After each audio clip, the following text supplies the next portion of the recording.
메리 크리스마스. 메리 크리스마스. 네, 감사합니다.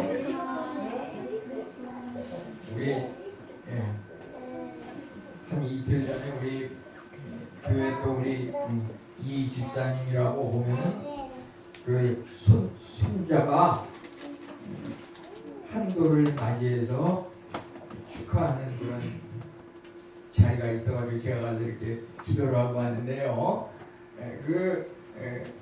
어린아이가 이렇게 하나님께서 주신 선물로 태어나는 것을 많은 사람이 와서 이렇게 축하하고 함께 기뻐하는 것을 이렇게 생각할 때 이 예수님의 그 탄생과 어린 시절 그리고 그분이 자라시면서 얼마만큼 인류에게 기쁨과 감사를 주었는지 그런 것들을 우리가 성탄을 맞이해서 묵상을 했으면 좋겠습니다.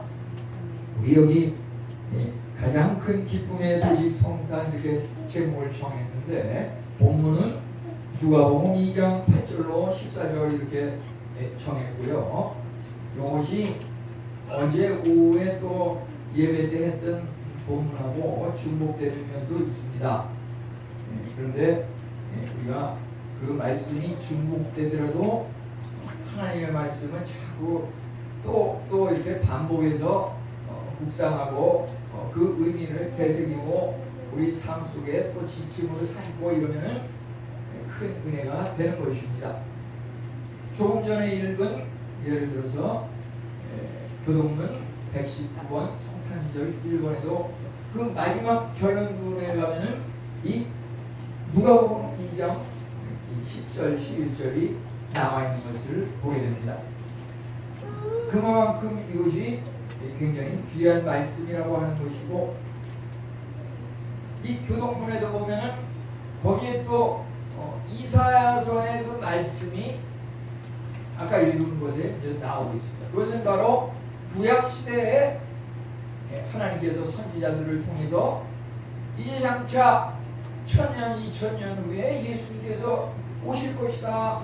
그 예수님이 오시는데 왜 오시냐 하면 인류를 구원하기 위해서 오시고 이제 그분이 참으로 그 어깨에 온 세상을 다스리는 그 권세를 지니시고 또 기묘자요 묘사라 영원한 왕이라 평강의 왕이라 이와 같은 여러 가지 역할을 감당하시기 위해서 이 땅에 오신다고 하는 것을 구약시대에 예언을 했고 한치의 오차가 없이 이제 예수님께서 오셨다고 하는 이것은 어떤 누가 무슨 이솝 우화처럼 만들어낸 이런 이야기가 아니라 그 이야기 동화 이런 것들은 보면은 거기에 그 내용이 있었던 어떤 시간이라든지 장소 이거에 대한 것이 좀 두리뭉실하게 돼 있거든요.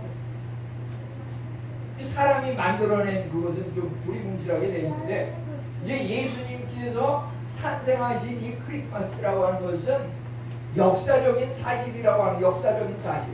그것은 왜 그러냐면은 우리가 누가복음 2장 8절로 14절을 읽었지만은 거기 앞에 누가복음 이제 2장 1절, 2절, 3절 여기에 보면은 예수님께서 오시는 것이 역사적 사실이라고 하는 것은 여기다가 분명히 누가복음 2장 2절 3절 구레뇨가 수리아 총독이 되었을 때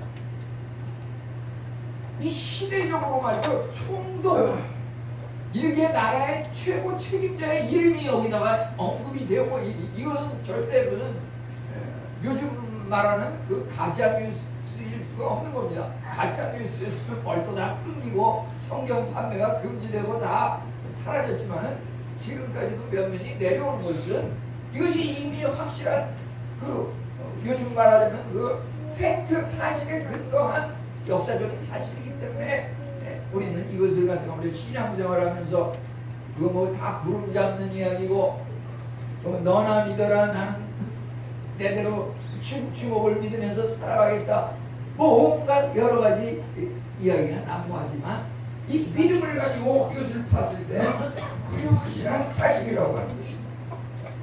그 다음에 예를 들어서 여기서 2장 5절에 보면은 마리아와 함께 호적하러 올라가니 마리아가 이미 잉태하였더라. 한 여인의 임신과 출산에 관한 과정을 이렇게 기록을 하였는데요, 이 기록을 한 사람이 누군가라고 했어요. 물론 성령님의 감동을 받은 자가 이렇게 기록을 하는 것이지만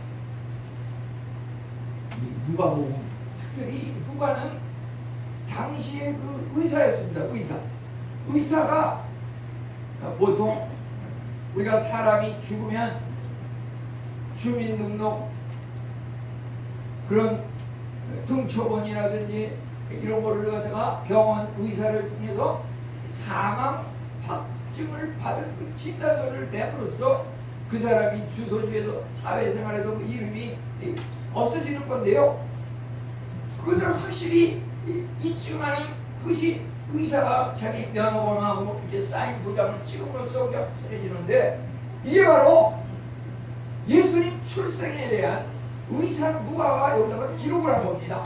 그래서 우리가 이 신앙생활 하면서 말이죠, 여기 나오는 출생, 예수님 출생, 또 어떤 무슨 이게 예수님이 또 공생애 중에 여러 가지 병을 고치고 불치의 환자를 고치고, 그게 다 역사적인 사실이라고 하는 것입니다.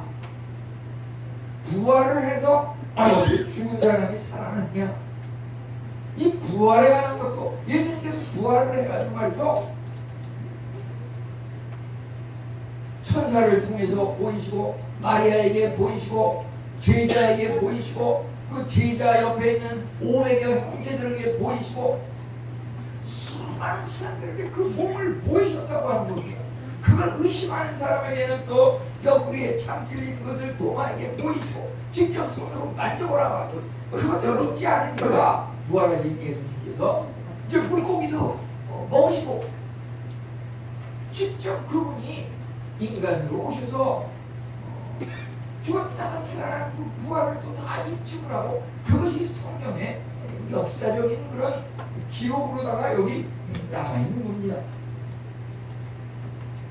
우리가 성경을 대할 때 우리의 자세를 바꿔야겠습니다. 우선 이것이 가장 큰 기쁨의 소식이라고 하는 것을 한 세 가지적인 면에서 살펴보면요, 우선 여기서 9절, 10절, 11절에 우리 인간이 그 마음의 상태가 예수님을 대하기 전의 마음의 상태는 크게 무서워하는지라, 여기 9절에 그렇게 기록하고 있습니다. 크게 무서워하는지라. 이제 예수님께서 오신 의미는 뭐냐 하면은, 여기 우리가 읽은 이 본문이라고 하는 것은 누가가 기록을 했지만, 물론 인간 누가가 성령의 감동으로 기록을 했지만, 이것을 어떤 선지자나 제자가 사람이 전하는 말이 아니라, 여기 보면 누가 이 말을 하고 있습니까? 천사가 말을 한다고 해요. 천사.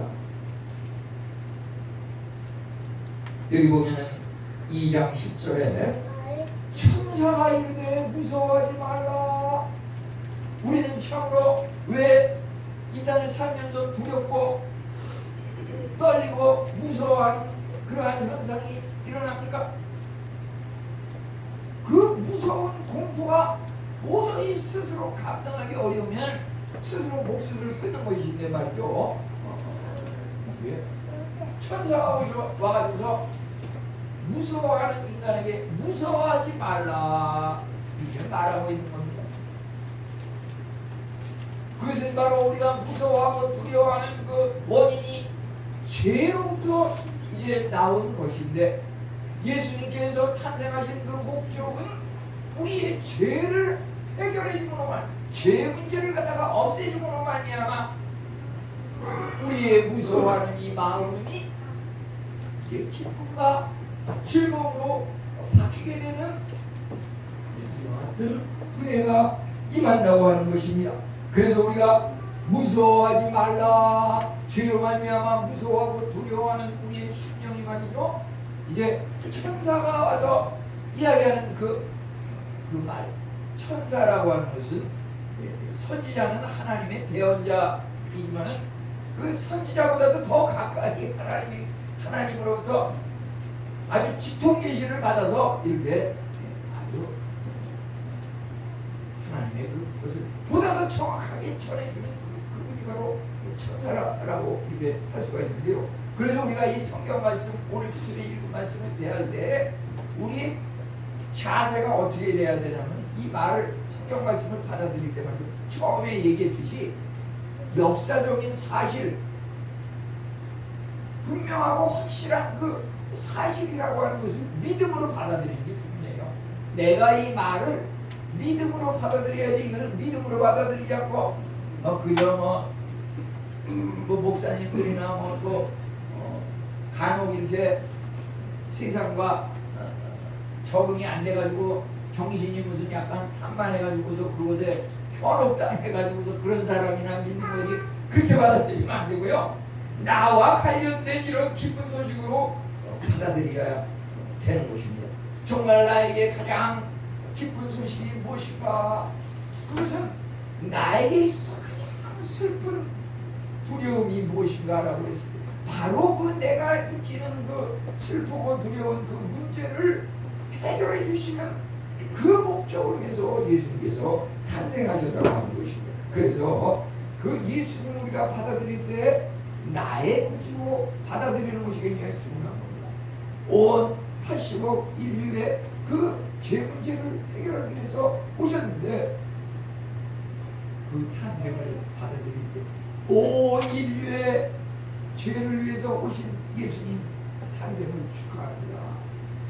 이것이 물론 포함이 되지만 보다 중요한 것은 이제 나의 죄 문제를 해결하기 위해서 나 개인의 구주로 영접하는 그 믿음이 중요하다고 하는 것입니다. 이제 우리는 왜 또 주님의 오심이 가장 큰 기쁨일 수 있습니까? 하나님과 우리 사이에 막힌 담을 털으셨다고 하는 것입니다. 이것은 이제 신약에 또 구약에 다 나오고 있는데, 예를 들어서 신약의 그 증거의 내용을 우리가 한번 보면은요, 에베소서 2장 14절로 보시면 이 한번 보시죠. 신약의 증거 내용 말씀. 예, 요거 보면은 이 신약에서 말이죠, 예수님에 대해서 어떻게 말씀하고 있냐면 중간에 막힌 담을 헐어버리시고 이 하나님과 인간 사이에 하나 되게 하시고 화평하게 하시고, 이 방법은 십자가를 통해서 하나님과 한 몸으로 화목하게 하셨다고 하는 것입니다. 우리 인간은 죄로 인하여서 도저히 하늘에 계신 하나님과 바라볼 수도 없고 눈으로 쳐다볼 수도 없고 도저히 도달할 수 없는 그 하나님이시지만은 예수 그리스도의 십자가의 그 은혜를 통해서 하나님과의 그 다리의 역할을 하는 그 십자가가 말이야 하나님과 화목하게 되었다고 하는 것입니다. 그렇기 때문에 우리가 십자가의 그 예수님이 나의 죄 문제를 해결하기 위해서 돌아가셨다고 하는 그것에 대한 믿음이 생기게 되면 하나님과 이제 도저히 도달할 수 없었던 그 하나님이 나와 1대1로 직통할 수 있는 그런 하나님과 나의 관계가 완전히 변화됐다고 하는 것입니다. 그것이 바로 마태복음 1장 23절에 나오는 그 이름을 임마누엘이라 하리라. 그 하나님이 예수 그리스도의 십자가 버림을 통해서 도저히 도달할 수 없는 그 엄청난 거리에 계신 그 하나님이 말이죠. 우리가 십자가의 그 다리의 역할을 하는 그 십자가의 은혜를 통해서 그 하나님이 나와 함께 하신다고 하는 것이다. 그 예수님의 이름이 그래서 임마누엘입니다. 그 나와 함께 하시는데 잠시 잠깐 함께 하셨다가 떠나는 게 아닙니다. 마태복음 그 1장에서 임마누엘이라고 그랬지만 그 임마누엘의 의미는 그 마태복음 마지막 장에 나오는 마태복음 28장 19, 20절에 볼지어다 내가 세상 끝날까지 너희와 함께하리라. 그 임마누엘의 하나님이 내가 태어나기 전부터 나와 함께 하셨을 뿐만 아니라 지금 살아가는 현재도 함께 하시고 앞으로 영원토록 함께 하시는 그 임마누엘, 그 예수님이, 그래서 그 성탄이 우리에게 큰 기쁨이라고 하는 것입니다.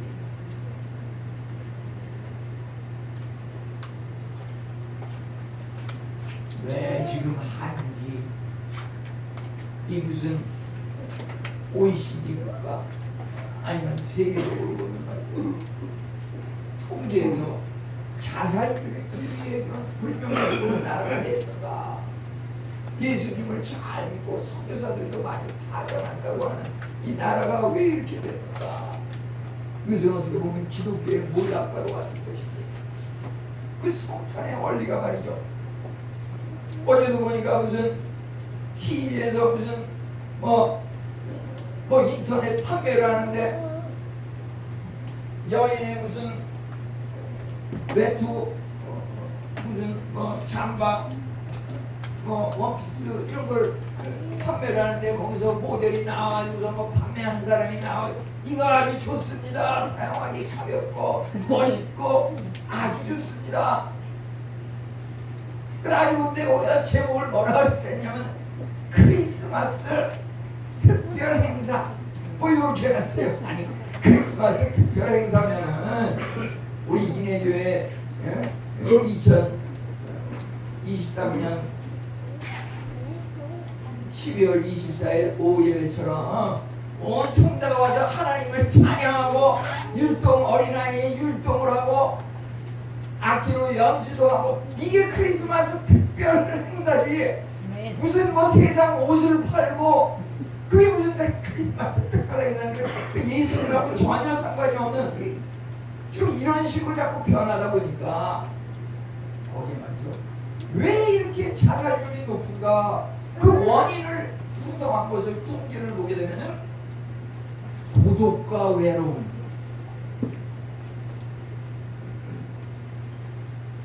어떻게 하면 자살을 줄일 수 있을까? 우리 한국 사회가 세계적으로 아주 그냥 이렇게 불명예스러운 이것을 어떻게 하면 해결할 수 있을까? 우리는 그 예수님 임마누엘의 하나님이 나와 함께 하신 하나님이 계신다고 하는 것이 믿음으로 받아들여지게 되면 결코 내가 혼자 있어서 외로운 그것이 아니라고 하는 것입니다. 우리는 그 하나님이 나와 함께 하신 그 예수님의 탄생의 그 의미는 뭐냐면 또한 그것이 바로 성육신입니다. 성육신. 예수님의 탄생의 그 두 가지 특징은 뭐냐면은 하나는 성육신에 대한 것이고 하나는 바로 그 탄생하신 그 장소에 대한 것. 우선 성육신은 무엇입니까? 하나님이 그 신이 되신 전능하신 하나님이 인간의 몸으로 오셨다고 하는 그것이 성육신입니다. 성육신. 인간의 몸으로 오신 하나님. 그분이 바로 예수님이거든요. 또 하나의 그 표적이고 이적은 뭐냐면 예수님이 말구유에 나셨다고 하는 거예요. 그게 표적입니다. 왜냐하면 하나님이 인간의 몸으로 오셨고 인간의 몸으로 오셨는데 그냥 보통 사람 무슨 과거에 무슨 대통령이 얘기하는 보통 사람으로 인간의 몸으로 오신 게 아니라 인간으로 오셨는데 인간 중에서도 도저히 사람 중에서는 사람 취급도 안 당하는 어제 우리 오예배 때 말씀하셨듯이 말이 먹는 그 말의 그 먹이통 말 밥그릇 그 속에서 이렇게 그게 바로 구유라고 하는 것이죠. 말이 먹는 밥그릇 그 속 안에 들어가서 탄생하셨다고 하는 거예요. 그러니까 우리가 살아가면서 말이죠. 우리가 어떻게 보면 뭐 금수저니 흑수저니 다이아몬드 수저니 그 세상 사람들이 하는 말이고요. 정말 성공이라고 하는 것은 우리가 얼마만큼 낮아지느냐. 신이신 하나님께서 인간으로 낮아지신 그 낮아짐. 아니 인간 중에서도 도저히 사람으로서는 상상할 수 없는 짐승과 같은 그런 장소에서 태어나신 그런 것이 바로 낮아지는 것 중에서도 가장 낮아지는 그것이 바로 우리를 신분 상승시킬 수 있는 비결이라고 하는 것입니다.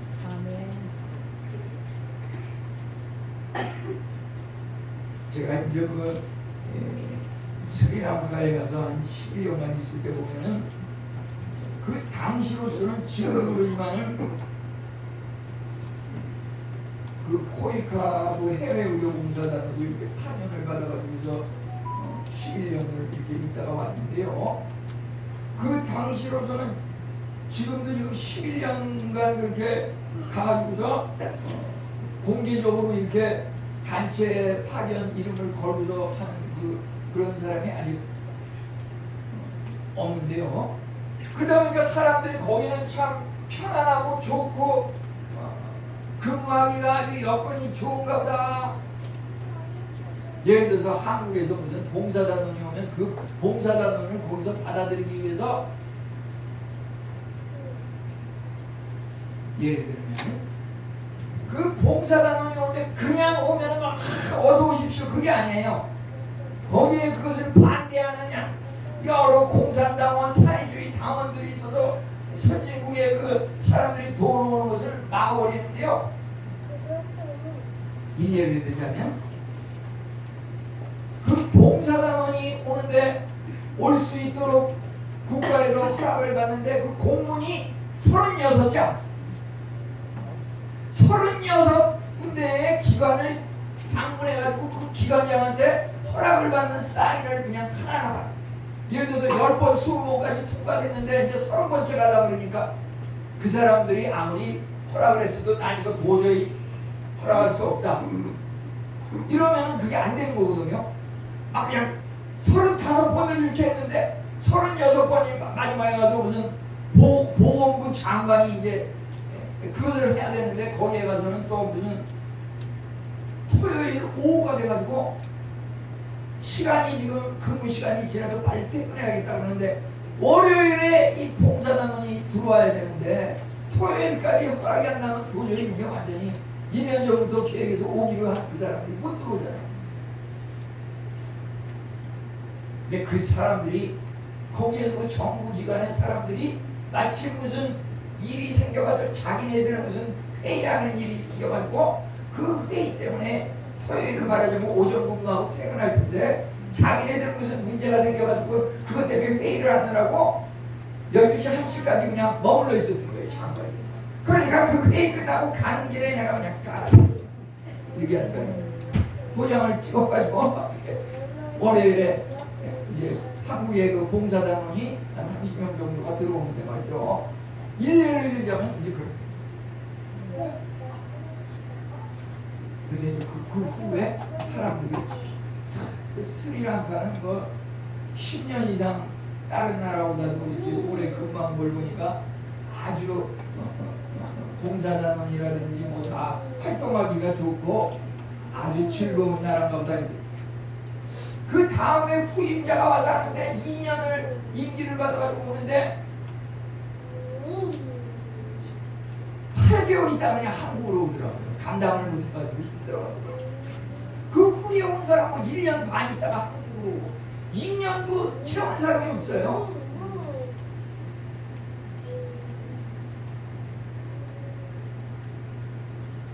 문제는 우리가 얼마만큼 낮아지느냐. 내가 너를 돕는데 네가 그 도움을 고맙게 여기고 내 말을 순종해야 되는 거 아니야? 당연한 거 아니야? 그게 아닙니다.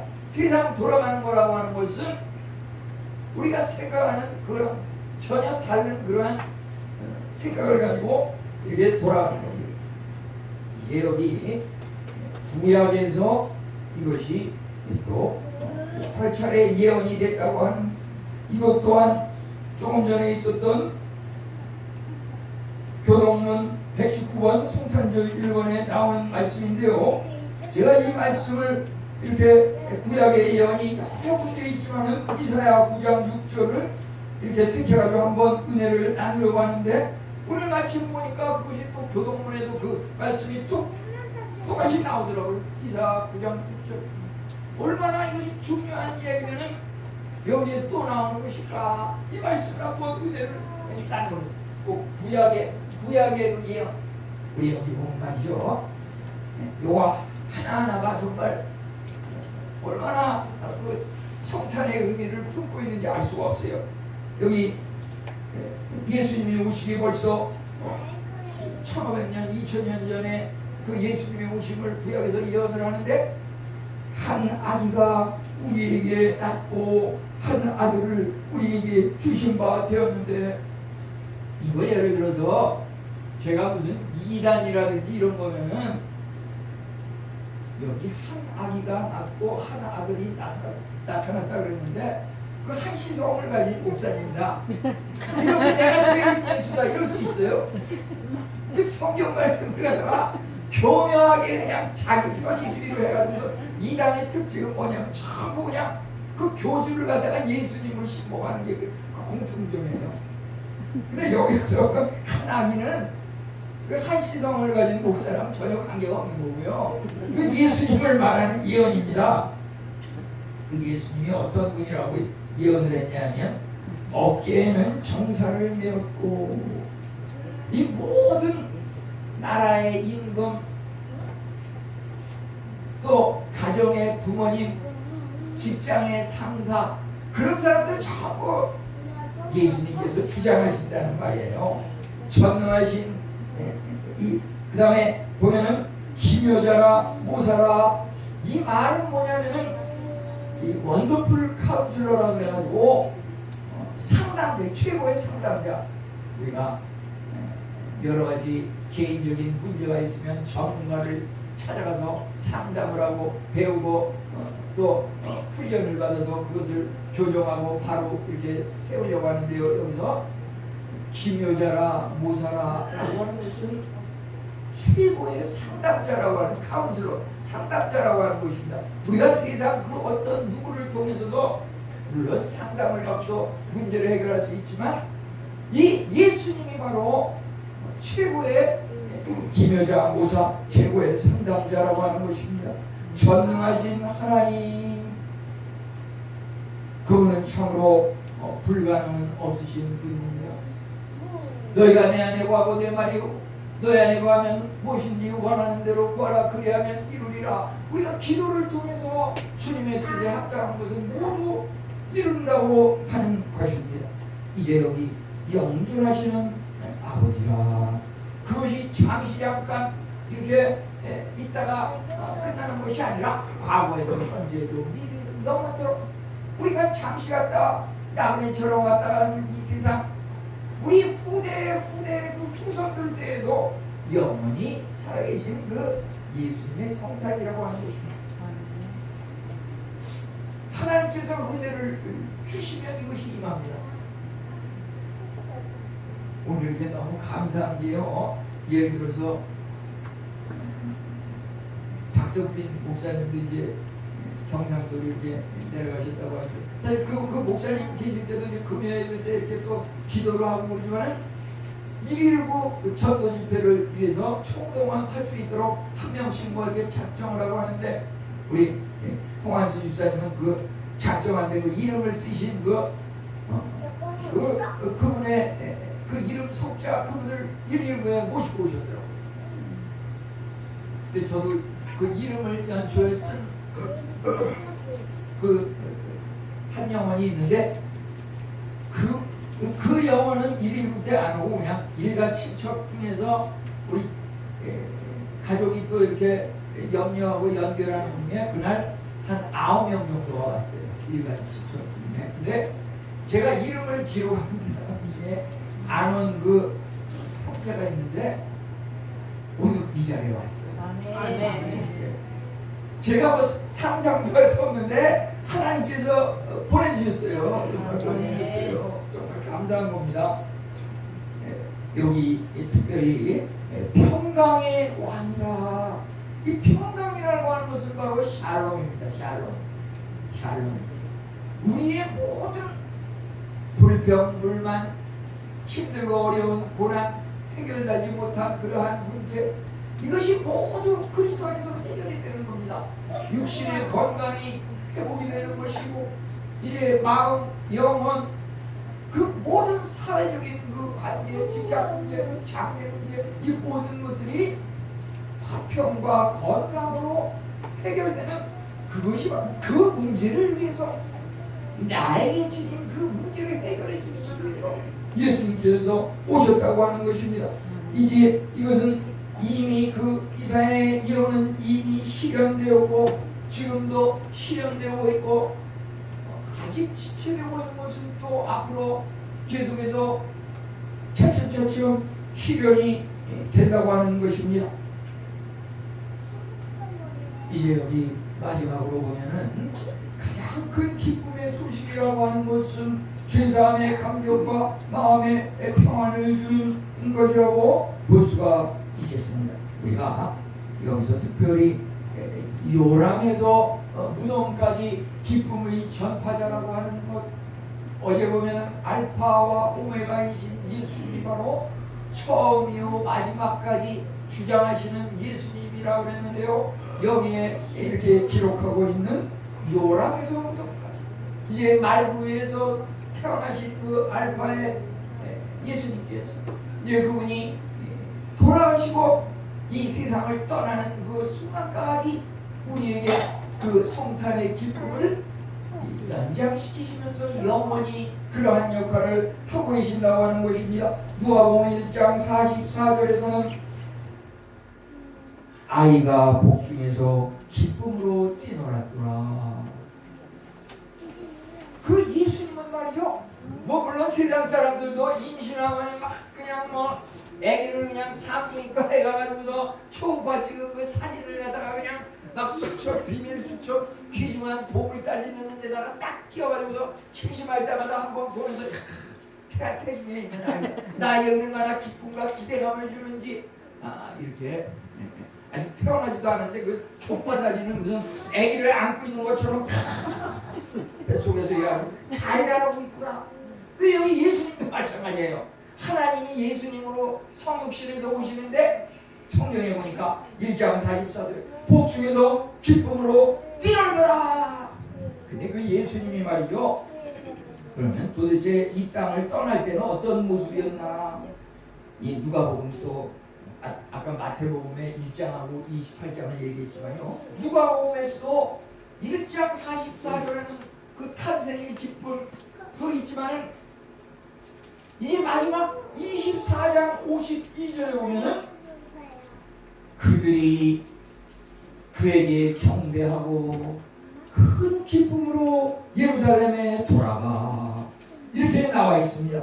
참으로 예수님께서는 이제 공생애를 마치고 십자가에 못 박혀 죽으시고 돌아가셨다가 다시 한번 사흘 만에 부활하시고 부활을 승천하셔서 하늘로 올리시는데, 그 부활의 몸을 많은 사람들한테 이렇게 1차, 2차, 3차 보여주고 증거하면서 그 예수님의 모습을 본 사람들의 그 마음이 어땠냐 하면은 바로 누가복음 24장 52절 예수님께 경배하고 큰 기쁨으로 돌아왔더라.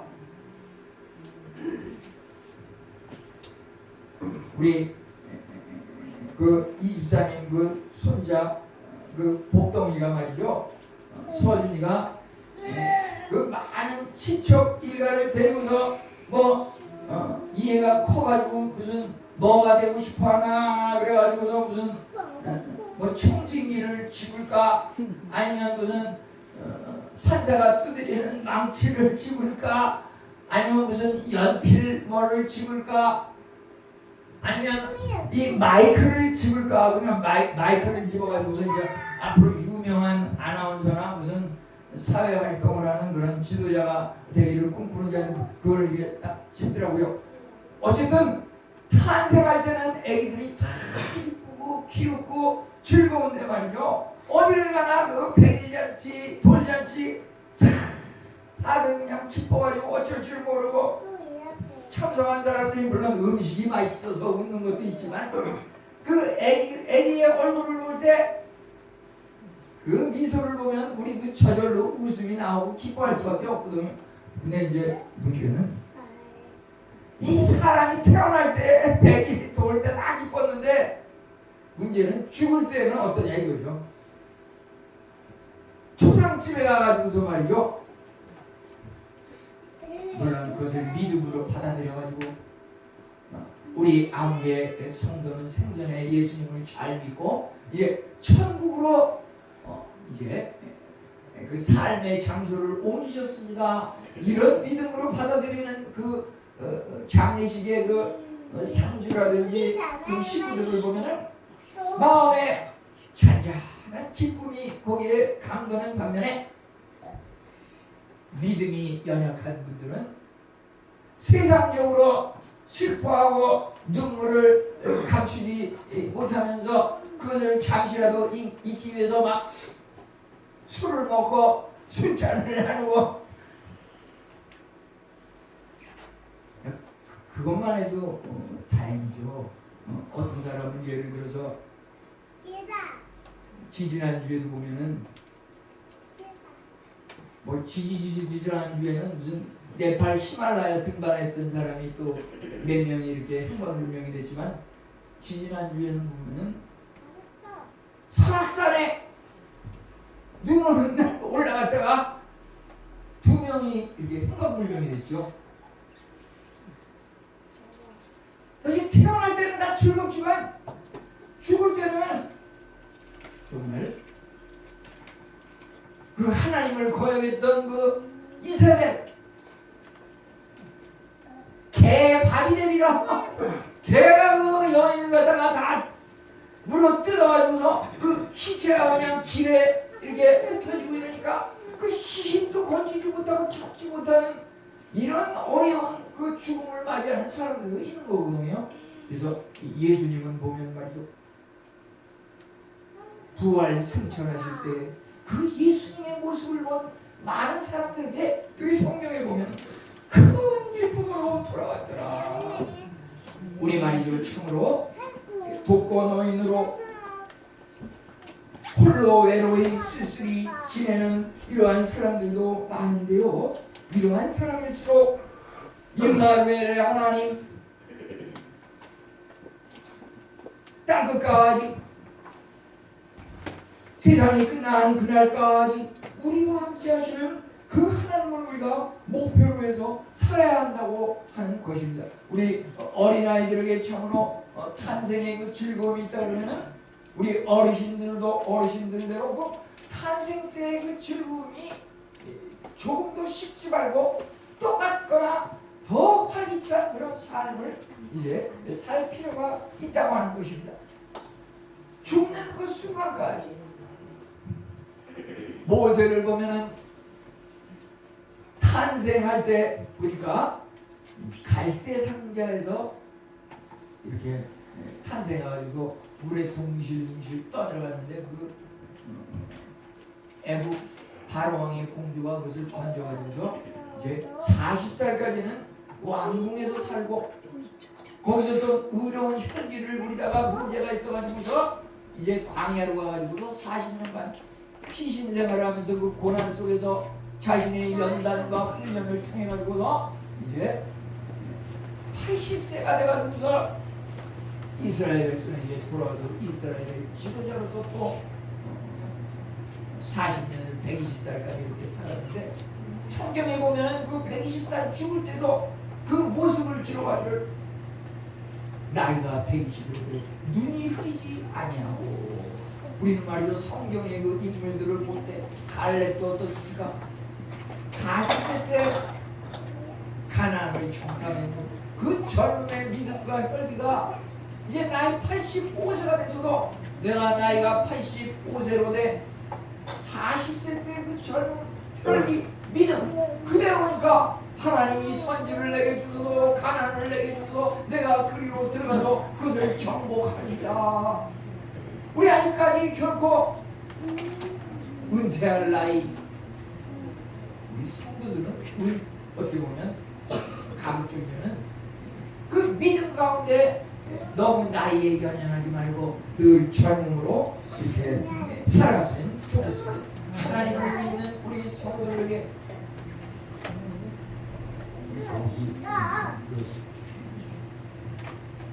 성대원 언덕 꼭대기에서 이렇게 내려오는데 보니까 조그마가 이렇게 역류해가지고 이렇게 차로 내려오면서 보니까 무슨 153 무슨 자동차 전기 이런 간판이 붙어있던데요. 그거 딱 보고서 저는 믿음의 그 성도가 하는 정비업소인가 보다 이렇게 봤는데요. 이 보면은 이 모나미 볼펜에도 보면은 153 뭐 이렇게지만 어저께도 말씀드렸지만 그 1등 어부인 베드로가 밤이 맞도록 물고기를 잡으면 아무리 그물을 던져도 도저히 한 마리도 안 잡히는데 예수님께서 이제 오셔가지고 그 그물을 갖다가 이쪽으로 던져봐라. 그 말씀에 순종하니까 그물이 그냥 고기가 가르쳐가지고 도저히 들을 수 없을 정도로 그냥 물고기도 아니고 성경에 보니까 큰 물고기가 153마리나 잡혔더라. 우리 하나님 말씀에 순종하는 자에게 말이죠. 세상 물질적인 이러한 복이 차고 넘쳐서 도저히 그 복을 들어옮길 수도 없는 그런 복이 우리 성도님들에게 이미 약속된 겁니다. 아멘. 아멘.